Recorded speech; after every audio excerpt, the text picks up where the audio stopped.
Sulphur yellow cosmos সম্পর্কে, জাতের নাম সালফার ইয়েলো কসমস। কসমস একটি যৌগিক ফুল, একে আমরা দুভাগে ভাগ করেছি। কসমস ফুলের বৈজ্ঞানিক নাম কসমস সালফোরিয়াস।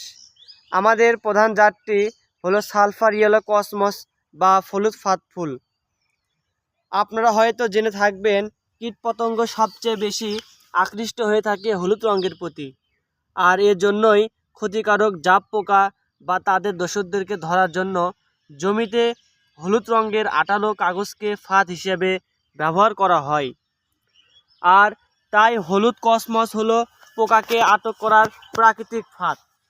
হলুদ কসমসের পাপড়ির রং আর অধাতব মূল গন্ধক বা সালফার উভয়ের রং হুবহু এক, আর তাই জাতটির যৌগিক নাম সালফার ইয়েলো কসমস। হলুদ কসমসের সদ্য ফুটন্ত ফুলে হালকা সুগন্ধিও রয়েছে। কাজেই জমি বা বাগানের বর্ডারে হলুদ কসমস লাগিয়ে আর ফসল রক্ষা করুন।